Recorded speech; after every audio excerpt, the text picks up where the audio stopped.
வணக்கம் மக்களே. உச்சங்களை விட சரிவைத்தான் கண்டேன். ஓய்வு பெறுவது எப்போது? ரோஹித் சர்மா உருக்கம்.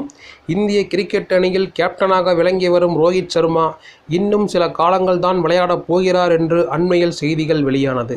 T20 உலகக்கோப்பை கிரிக்கெட் தொடருடன் T20 போட்டிகளில் இருந்து ரோஹித் சர்மா ஓய்வு பெறப் போகிறார் என்றும் கூறப்பட்டது.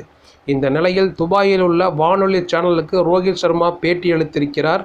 அதில் தமது கிரிக்கெட் வாழ்க்கை குறித்து ரோஹித் சர்மா பல ஒழுக்கமான விஷயங்களை பேசியிருக்கிறார்.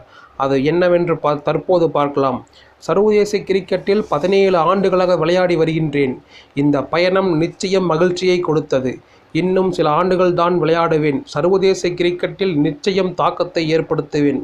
உங்கள் நாட்டு அணியின் கேப்டனாக நீங்கள் தலைமையேற்று பணிபுரிவது உங்களுக்கு கிடைத்த மிகப்பெரிய கௌரவம். நான் இந்திய அணியின் கேப்டனாக செயல்படுவேன் என்று என் கனவிலும் நினைத்ததில்லை. ஆனால் என்னிடம் நிறைய மக்கள் சொல்லியிருக்கிறார்கள், நல்ல மனிதர்களுக்கு நல்ல விஷயம் நடக்கும் என்று. அது கேப்டன் விஷயத்தில் பொருந்தும் என்று நினைக்கின்றேன். நான் இந்திய அணியின் கேப்டனாக பொறுப்பேற்ற போது ஒரு அணியாக நாங்கள் ஒரே பாதையில் செல்ல வேண்டும் என்று நினைத்தேன். நான் எப்போதுமே தனிப்பட்ட சாதனைக்காக விளையாடியது கிடையாது.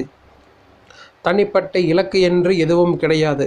11 பேரும் இணைந்து எப்படி செயல்பட்டு அணிக்கு வெற்றி தர வேண்டும் என்பது குறித்து தான் நான் யோசிப்பேன்.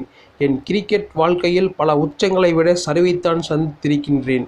நான் ஒரு மனிதனாகவும் விளையாட்டு வீரராகவும் தற்போது நல்ல முறையில் இருக்கின்றேன் என்றால் கடந்த காலத்தில் நான் கண்ட சரிவுகள்தான் காரணம் என்று ரோஹித் சர்மா உருக்கமாக தெரிவித்துள்ளார். விராட் கோலி தனிப்பட்ட சாதனைகளுக்காக விளையாடுகிறார் என்று பலரும் விமர்சித்து வந்த நிலையில் தற்போது ரோஹித் சர்மாவின் இந்த பேட்டி கவனிக்கத்தக்கதாக இருந்தது என்றால்